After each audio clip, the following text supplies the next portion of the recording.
Hello guys, welcome back to our channel. So till now we have seen the DDL and the DML commands, and in this particular video we are going to talk about the SQL constraints.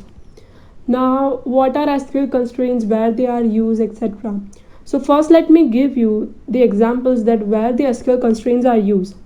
So you have filled a form online, and in that there is a mandatory thing, that is your name or your phone number, right? And beside that mandatory thing there is a star given. It means that it is compulsory. So for this property also these SQL constraints are used. Now if you want to connect the two tables with each other, then also these properties are used. And again, if you want your table that no data should be repeated, or in a particular column there not be duplicacy of your data, at that time also these constraints are used, and there are many much more uses. So first we'll see what these SQL constraints exactly mean. So the SQL constraints used to specify the roles of our data which we are inserting in our table. The SQL constraints, whenever you want to define your data, means it defines the data which are sorting in which are stored in tables or in the columns with the help of the SQL constraints. Now the constraints are basically of two types: column level and the table level.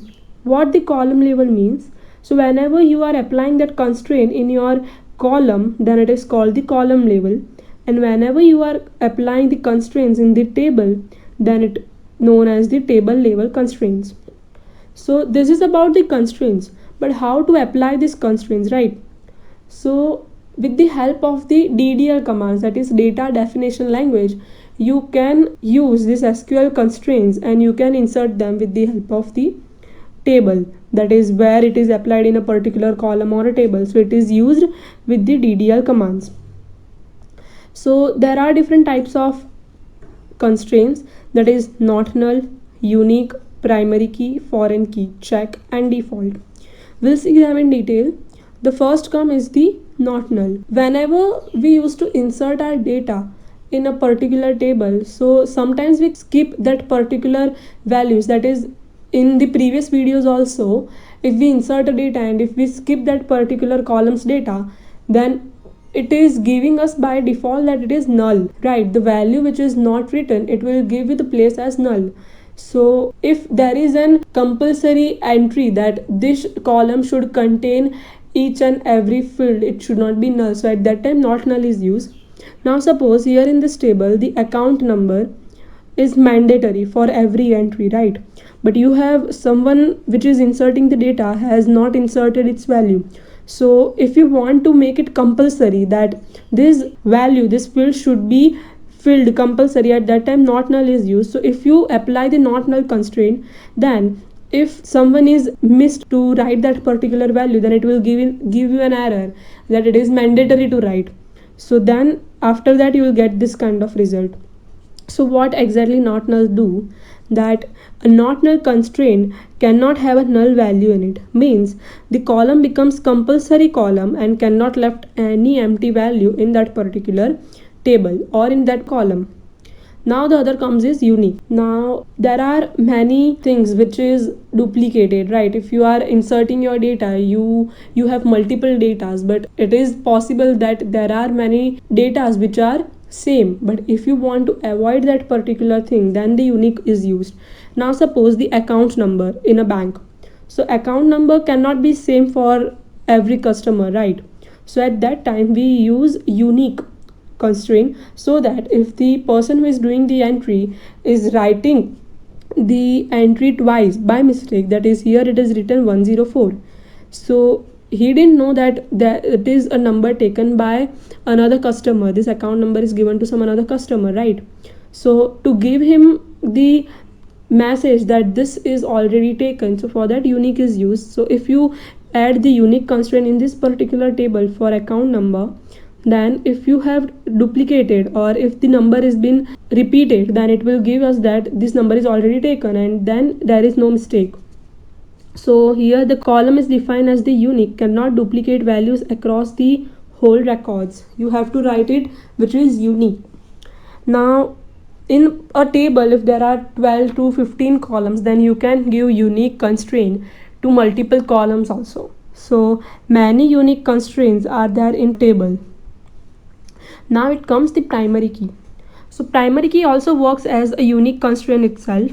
That is, it uniquely identifies each and every record, and if it is not unique, then it will give you a message. Then what is the difference between primary and the unique key? So here is the difference come. So in unique constraint, in a particular table you can give one than more unique constraint, that is your account number and branch name are the unique constraints, unique columns. But in primary key, in a particular table you can only give one primary key to one column only. There should not be more than one columns.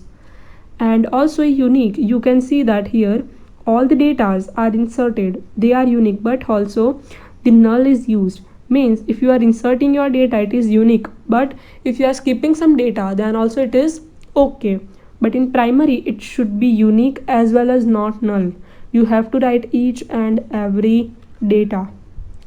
So here comes it's the difference, that the unique constraint can be more than one in a particular table, but in the primary key there is only one constraint in the whole table. Now the primary key should contain unique values and cannot contain null values. This is about the primary key. Now it comes the foreign key. So where the foreign key is used, so the foreign key is used to link the two tables with each other. So let me explain you how. So suppose we are having the two tables, that is table 1 and table 2. So in the table 1, it contains the account number, customer name and the branch name.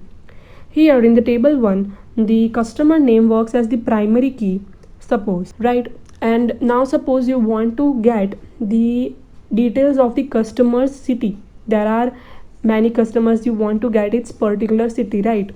So the city is belonging to some another random table. This column of city belongs to some another random table. So how will you get the details of that particular customer city? So here customer name is the common column from which you get the reference of the city, right? So we can link both the columns with the name of the customer name. So here in that particular table 1, customer name is working as the primary key, and that primary key will work as the foreign key for the table 2, and it is getting as this customer name of column of table 2 is getting reference from the table 1. So this is how it is linked with each other, that the primary key of one table works as the foreign key of the another table. But you have to make sure that both the columns should be there in each and every table. Means the name should be same and they should belong to different tables also. Now suppose there is some entry or there is some value which you want from the foreign key from this table, but it is not there in the primary key, then you cannot get the value. It means it is compulsory that the data which you want from the primary key should belongs to the data which you want from the foreign key should belongs to the primary key also, otherwise it won't be applicable. So here the foreign key table, right, the foreign key of one table is refers to the primary key of the another table, right? The foreign key is called as the table which contains the foreign key is known as the child table, and the table which contains the primary key, it is known as the parent table. Now it comes the check constraint. So from the word itself, it means check, means here satisfying the condition of if and else condition. Means if the condition is true, then it will move it to you forward, and if the condition is false, then it won't. Means here suppose in a bank there are some rules that your account should contain some value in that particular account, there should be some deposit in it, right? It cannot be zero. So here it would be conditioned that if the amount is greater than 0, then and only then this account will be existed, or else it won't. So here it will range the limit of the values which are placed in that particular columns, or if it is not like that, then there should be an error that it doesn't satisfy this condition. Now comes that the check constraint on a single column, then it is applied to that particular column itself. And if it is given to the whole table, then all the values of that table should be satisfied. Now here comes the default. Now the word itself gives you, it set a default value. So in a data, if we are inserting in SQL, and if we are skipping a particular data, then by default it will give you as null, right? That is a default value which is selected by the SQL constraint. So now suppose if you want that, if I am inserting the data, or let us say in school, that if the amount, if in a school, if the students marks is less than 50, sorry, less than 35, then by default give that value as fail. That means if there is a marks which is less than 35, then it will give as false by default, right? So this is how you can set a default value. That is, default constraints are used to provide a default value to the column. Default value will be added to all the records if no other value is selected, right? So this is all about the SQL constraints. We will see how to implement all these SQL constraints in our next video, that how to add these SQL constraints in our table or in a particular column. This is only the introduction of it. So thank you so much for watching this video. See you guys in the next video.